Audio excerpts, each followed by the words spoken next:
What's up, guys? Brendan for Market Makers, your home for Wyckoff and Advanced Fibonacci TA. Guys, I did your dirty work for you yesterday. I watched the Fed statement. I watched the talking heads before and after, analyzed the Fed statement. So go ahead and smash the like button for me and subscribe to the channel because I want to be rewarded for the pain that I suffered for watching this. But let's talk about some key takeaways, and we're going to go over Solana and Ethereum as well in today's video because I know some of you want to see the alts. Everything's accumulating, including the other markets, the indexes, the broader markets. They are on moves up, but they are not breaking out yet, okay?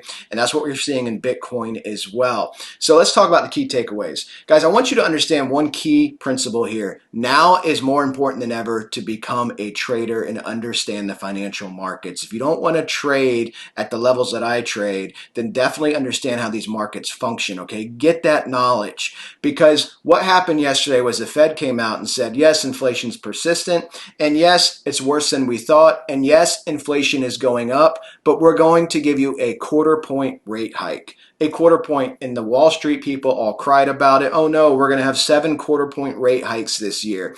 I want to put this in perspective for you. When I was a toddler in the early 80s, we were just coming off of our worst economic president ever, Jimmy Carter, possibly rivaled by the current president. But Jimmy Carter was a horrible economic president, but he's a great person, did a lot of humanitarian work. Reagan came in, he stuck a man in called Paul Volcker. Paul Volcker inherited 13% inflation. The Fed now says our inflation's 8% and going up higher short to midterm, okay?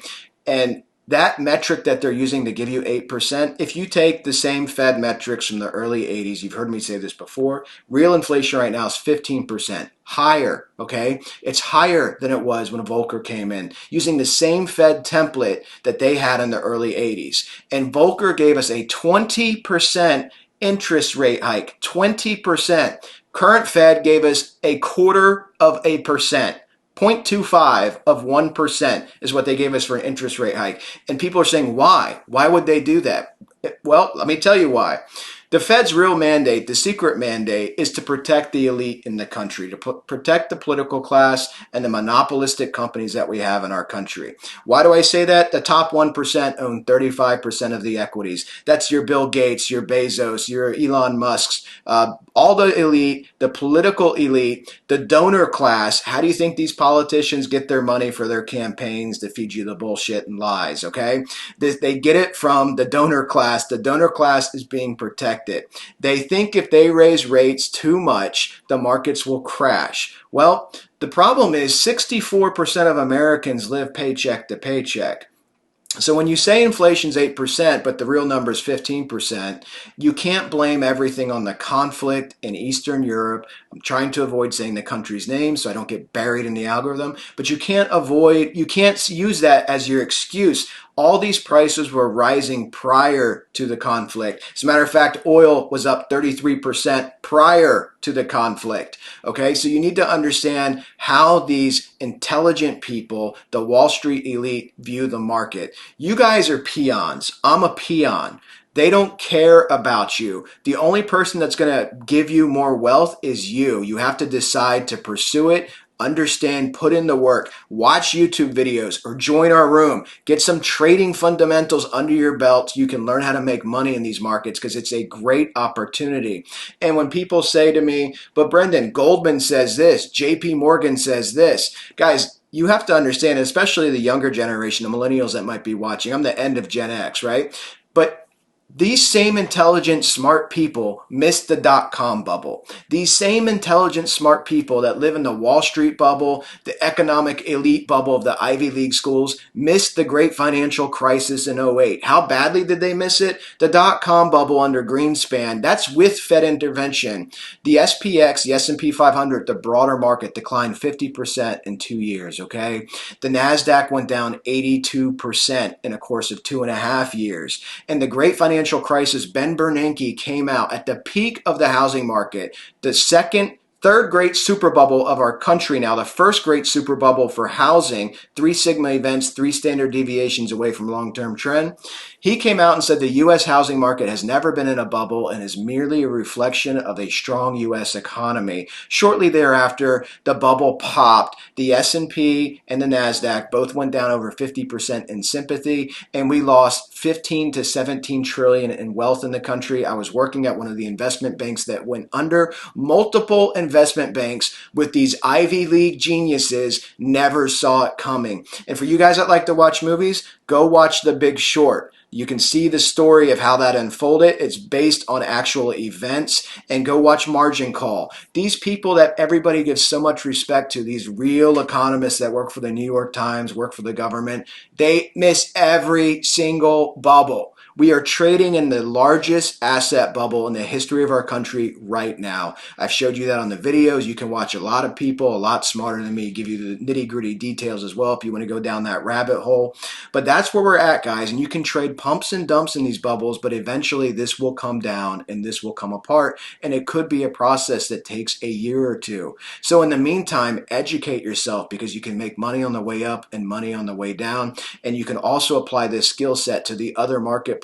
I'm a Forex commodities trader. I have a Forex boot camp starting up this weekend. It will be recorded. If you guys want to come check out the room, link is in the video description. Check out the room. Come attend our Forex boot camp. There's no additional charges for all of our material, our trade signals, our education. You get it all at one price in our room and the boot camps. And you can learn to trade these other markets and become a digital nomad if that's your goal. My daughter, a lot of her friends, that's what they want to do. They want to be digital nomads. They want to have an online business or be a trader and live in places like Portugal, live in Europe, live in Switzerland, whatever they want to do. So, all right, guys, let's jump into the charts. I had to get that spiel off my chest because the Fed is an embarrassment. But let's go ahead and look at Bitcoin real quick. Not a lot's changed. We're not going to spend a lot of time on this. We're moving up towards resistance at the 382. Again, the volume deficits with the VPVR is what you want to look at. You have your candle pump here. You are in Wyckoff accumulation. Been over these steps before, but this is a sideways market and a controlled trading range, okay? And what we're looking at is the 233, the 144. Once again, our market top since December 4th, okay? Our market top. We need to flip that. That is at the 618 at 44K. Our next target, I showed you in the previous video, the various harmonic patterns, but our next target, we need to flip 47, 48K, get above that. If we can do that, you have a very nice volume deficit here, moving up to 55K, the 1618. This would be a strong bullish trend if you can do that, okay? And you will have retracements and you'll have price moves and waves like this. You'll have price moves and waves. It's all about basic TA, guys, building higher lows along the way. You're going to have retracements, but can you keep building higher lows and keep moving up? Very, very critical to establish. Let's go ahead and look at Solana. I love to trade this asset. If you guys aren't familiar with Wyckoff, I do teach it in the room, but if you want to look at support resistance levels, you can do this. You can build yourself a Fibonacci box, okay? So what I like to do is grab the trend-based fib. You can take your swing low here, selling climax candle January 24th, to our swing high up here for Solana. This is a daily time frame up to, what is that, February 7th, and then down to our swing low. And then look at your 618. I removed some of the fibs so you could see this clear. Your 618 at $100. Clearly your ceiling. You see that? So you're hitting it, you're wicking above it, and then you get a sign of weakness from that up thrust, and you come down and test your base. Let's see if we can find a base with Fibonacci. Trend-based fib, guys. Going to go to that swing high point, down to your swing low, back up to your swing high, look at your 618 again. You have a 618 Fibonacci box. Now this price range is $77 to $100. Obviously I would tighten this up and isolate it, but I wanted to give you a quick overview of establishing key support and resistance levels based on Fibonacci wave projections, okay? Fibonacci adheres to natural law. If you believe in natural law trading like Gann did, like Charles Dow did, then you know you're watching the right channel, because that's how I trade. So this is what we're looking at, and you want to see a breakout above here. You can establish support and resistance lines in here, marry this to volume, all types of different techniques. But let's go ahead and flip through some indicators and let's see what we're looking at here. Let's look and see if we're bottling up with the RSVVB. And we are. You see we had our expansion, we are bottling up. These are all going to move up. Obviously, when Bitcoin pumps to resistance, we should see some movement from these coins as to where they can get to. And let's go ahead and take that off. And let's look at, what else do I want to see here? Let's look at our ALMA, our Arno moving average. And look at that. I love confluence and indicators. Right at the 618 is your ALMA, and it's at $100, okay? So you break the 618, you're in a bullish trend, and then your next target is going to be essentially the one fib. That's really ugly line.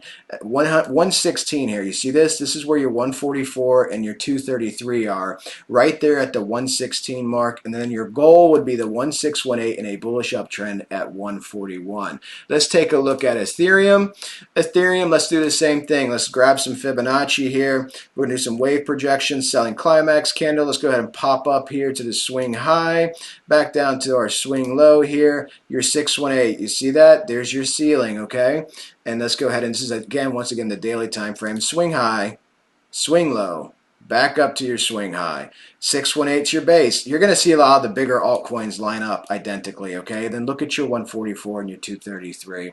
And you can see this over and over again when you start going through these coins. So again, guys, what you can see here is you have this Fibonacci box. You have 2436 and 2995, a wide range. Again, this is a daily time frame. This is really for trend projections. I would trade more on the 4-hour time frame, dig into this. You'd see a lot more candles and do my wave projections. But this is going to be a key area to watch. Your 233, 144 descending towards that 618 top at 29.95. Once again, you are essentially accumulating here in Wyckoff. You're going sideways in a sideways market. Remember, when you're going sideways, you're either distributing or you're accumulating. And if you're in distribution, you are selling. And if you're in accumulation, it is being bought. Okay, the asset's being bought. This is strong hands buying from weak hands, and you will see a move up and attempt to tackle resistance. But just like Bitcoin, look at this, your 233. I mean, you haven't had a test here. And look at this, when you get rejected, I mean, this is what I'm telling you. This is going to be a key inflection point for the altcoins as well, as coming up to test these moving averages. If they come up and test them and they get rejected, you can have big retracements. Look, I mean, as a trader, from a trading perspective, that's 3,400. You got down to 2190, 2159. That's what I'm saying, guys. Understand how to trade, okay? You can make a lot of money trading crypto, which is why so many people like me, who came from Forex and commodities, come to crypto. You want to be in volatile asset classes doing trades because there's a lot of money to be made. Understanding support and resistance is key. So this is where we want to get up to and test this, and this is going to keep descending, probably down towards a 618. And let's go ahead and look at some volatility indicators here as well. We already looked at that. Let's look at the ATR. See if we can figure out when we're getting a move. Here's our long-term trend line down here for big moves. Look at this. Last time we visited this trend line was July 24th, 2021, and we are moving down towards that. So you can bounce up at any level on the ATR. And again, a bounce up could be a pump or a dump. This is just volatility, which is a measurement of separation of candles, okay? But last time we came down here was July 25th, and we had this massive volatility move up. This is probably what, this might even be your all-time high, December 4th. Let's look at that real quick. Just want to give you guys a comparison. July 25th. Where were we at? July 25th. So July 25th, right here, this blue candle trend up. You see this? July 25th was our big trend up. And then December 4th, was that the all-time high? December 4th, where is that at? Well, that's the dump right here after you hit your all-time high. So that was your dump right here. But yeah, your volatility went up from July 25th all the way to December. And again, remember, the volatility just shows you that it's highly volatile, and you had a massive dump right here, testing your 144. Again, guys, the health and welfare of the asset you're trading, look at the 144 and 233, the two most important EMAs for long-term trend. You can see them getting tested and what happens when they get lost over and over again, okay? All right, guys, that's your video today. All of our links are in the video description. Check out BITGET, our sponsor. Fantastic place to trade anonymously. Keep Big Brother out of your pocket. You can register with just an email, top 5 exchange by volume. Use our link. You get all the bonuses, and it helps support us. Really would appreciate it. And of course, our Twitter, follow us there. I have a video coming out with Crypto Savvy on Saturday, so look forward to that as well. And I think that's it, guys. I will talk to you all tomorrow.